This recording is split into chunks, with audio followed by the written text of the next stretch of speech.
Bulletin లో breaking news చూస్తున్నాం. Formula ఈ కార్ రేస్ లో కేసు నమోదు చేసింది ఏసీబీ. A1 గా కేటీఆర్ పై కేసు నమోదు చేసినట్టుగా తెలుస్తుంది. అలాగే కేటీఆర్ తో పాటు ఐఏఎస్ అరవింద్ కుమార్ పై కూడా కేసు నమోదు చేసింది. అలాగే private company CEO BLN Reddy పై కూడా కేసు పెట్టింది ఏసీబీ.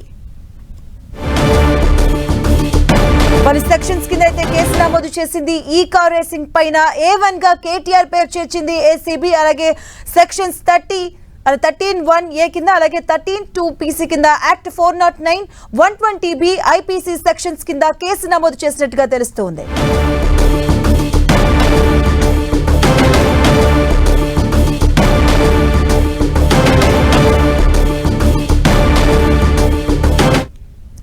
ఫార్ములా ఈ కార్ రేస్ కు సంబంధించి కేసు నమోదు చేసింది ఏసీబీ. A1 గా కేటీఆర్ పేరును నమోదు చేసినట్టుగా తెలుస్తుంది. కేటీఆర్ తో పాటు ఐఏఎస్ ఆఫీసర్ అరవింద్ కుమార్ పై కూడా కేసు నమోదు చేసింది ACB. Private company CEO BL Reddy పైన కూడా కేసు నమోదు చేసినట్టుగా తెలుస్తుంది. పలు సెక్షన్స్ కింద అయితే కేసు నమోదు చేసింది ఏసీబీ. 13(1)A అలాగే 13(2)PC యాక్ట్ కింద అయితే కేసు నమోదు చేసినట్టుగా తెలుస్తుంది. ఇదే అంశానికి సంబంధించిన పూర్తి అప్డేట్స్ మా కరెస్పాండెంట్ సునీల్ అందిస్తారు. సునీల్, మొత్తం మీద రాజకీయ ప్రకంపనలు సృష్టిస్తున్నటువంటి ఈ కార్ రేస్ కేసులో ఎట్టకేలకు యాంటీ కరప్షన్ బ్యూరో అధికారులు కేసు నమోదు చేశారు. ఈ కేసులో మొత్తం A1 గా కేటీఆర్ పేరు మాజీ మంత్రి BRS ప్రస్తుత వర్కింగ్ ప్రెసిడెంట్ కేటీఆర్ని A1 గా చేర్చారు. A2 గా అప్పట్లో MUD మున్సిపల్ అడ్మినిస్ట్రేషన్ ప్రిన్సిపల్ సెక్రటరీగా పనిచేస్తున్నటువంటి అరవింద్ కుమార్ని ఈ కేసులో A2 గా పొందుపరిచారు. A3 గా మరొక వ్యక్తిని అంటే మొత్తం ప్రైవేట్ కంపెనీకి సంబంధించినటువంటి BLN రెడ్డిని మొత్తం ముగ్గురిని కూడా ఏసీబీ అధికారులు ఈ కేసులో ఈ కార్ రేస్ కేసులో FIR నమోదు చేయడం జరిగింది.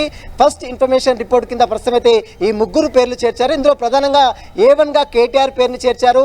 ఇక A1 గా చేర్చిన నేపథ్యంలో అతన్ని నోటీసులు ఇచ్చి విచారిస్తారా లేదా అతన్ని అరెస్ట్ చేస్తారా అనేటువంటి రాజకీయ ప్రకంపనలు కూడా చూస్తున్నాయి. ప్రస్తుతం మీద కేటీఆర్ పై నమోదైనటువంటి సెక్షన్స్ ఒకసారి మనం చూసినట్లయితే 120తో పాటు చీటింగ్ సెక్షన్ తో పాటు మరోవైపు 13(1) సబ్-1 13(2) అదేవిధంగా PC act prevention of corruption act తో పాటు 409 యాక్ట్ కూడా ఇందులో నమోదు చేయడం జరిగింది. మొత్తం 4 సెక్షన్స్ కింద పోలీసులు నమోదు చేశారు. 120B నేరం కింద అంటే కుట్రపూరితంగా ఒక కుట్ర కోణంలో ఇదంతా కూడా దాగి ఉందన్నటువంటి 120B నాన్ బెయిలబుల్ సెక్షన్ తో పాటు మరోవైపు ప్రభుత్వ ఆస్తులని ప్రభుత్వం సంబంధించినటువంటి ఖజానాని కాజేయాలన్నటువంటి ఉద్దేశంతో నమోదు చేసినటువంటి కొన్ని సెక్షన్స్ 13(1) ప్రభుత్వ నిధులు దుర్వినియోగం చేసినటువంటి సబ్-1 13(1) 13(2) అదేవిధంగా /K కింద ప్రస్తుతం అయితే ప్రివెన్షన్ ఆఫ్ కరప్షన్ యాక్ట్ ని కూడా ఏసీబీ అధికారులు నమోదు చేయడం మనం 10TV స్క్రీన్ మీద చూడొచ్చు.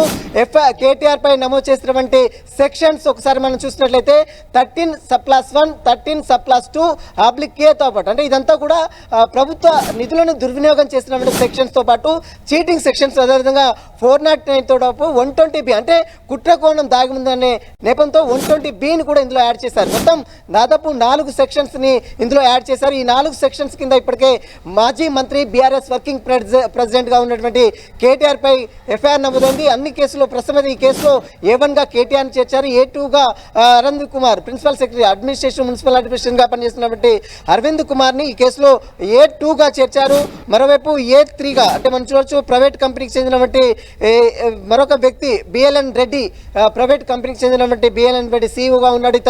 ఇతనికి సంబంధించిన దాంట్లో A3 గా చేర్చారు. మొత్తం ముగ్గురిని మాత్రం ఈ కేసులో పోలీస్ ఏసీబీ అధికారులు FIR నమోదు చేసిందంటే అయితే ఈ నోటీసులు జారీ చేస్తారు లేదా ఎందుకంటే non bailable case cognizable offence ఉంది కాబట్టి ఖచ్చితంగా అతన్ని డైరెక్ట్ గా అరెస్ట్ చేస్తారా లేదా నోటీసులు ఇచ్చి జారీ చేస్తారా? ఒకవేళ నోటీసులు ఇస్తే మళ్ళీ కేటీఆర్ హైకోర్టును ఆశ్రయించి కొంత ఊరట లభించే అవకాశం ఉంది కాబట్టి ఖచ్చితంగా ఈ కేసులో ఎవరిని కూడా ఉపేక్షించలేదని ఇప్పటికే ప్రభుత్వం చాలా క్లియర్ గా ఆదేశాలు జరిగింది. దాదాపు మొత్తం 50 కోట్ల మేరకు నిధులు వీరందరూ కూడా RBI అనుమతి లేకుండా ఎలాంటి అప్రూవల్ లేకుండా నిధులు దుర్వినియోగం చేశారనేది వీరిపై వస్తున్నటువంటి ప్రధాన అభియోగం. ఈ అభియోగం మేరకే గతంలో గవర్నర్ అనుమతి కోరింది తెలంగాణ రాష్ట్ర ప్రభుత్వం రేవంత్ సర్కారు. అటు గవర్నర్ ఆమోదించిన తర్వాత ఏసీబీ అధికారులకు అటు చీఫ్ సెక్రటరీగా ఉన్నటువంటి శాంతి కుమార్ ఒక లేఖను రాసింది. దీనిపై సమగ్ర నిధుల దుర్వినియోగం సంబంధించిన దానిపై ఏసీబీ అధికారులు సమగ్ర నివేదిక సమర్పించాలి, దర్యాప్తు జరిపించాలని ఇప్పటికే చీఫ్ సెక్రటరీ శాంతి కుమారి ఏసీబీ అధికారులకు లేఖ రాసిన నేపథ్యంలో అన్ని ఆధారాలు సేకరించినటువంటి ఏసీబీ అధికారులు తాజాగా కేటీఆర్ పై కొన్ని సెక్షన్స్ ని యాడ్ చేశారు.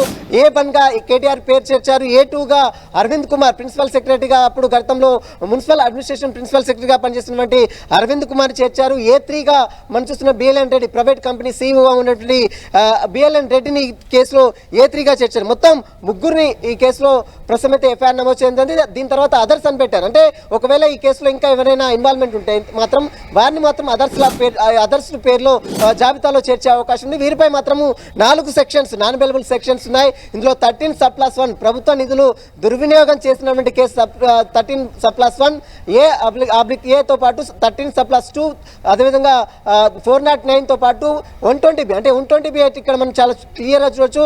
ప్రభుత్వం నిధులని కావాలనే దురుద్దేశపూర్వకంగా ఒక కుట్ర కోణంతో దాగి ఉన్నటువంటి నేపథ్యంలో ఇదంతా కూడా పక్కా నిధులని దుర్వినియోగం చేశారనేటువంటి ప్రధాన అభియోగాలతో 120Bని కూడా యాడ్ చేశారు. మొత్తం 4 సెక్షన్స్ కింద పోలీసులు అయితే ఏసీబీ అధికారులు కేటీఆర్ని A1గా చేస్తూ సెక్షన్స్ యాడ్ చేశారు.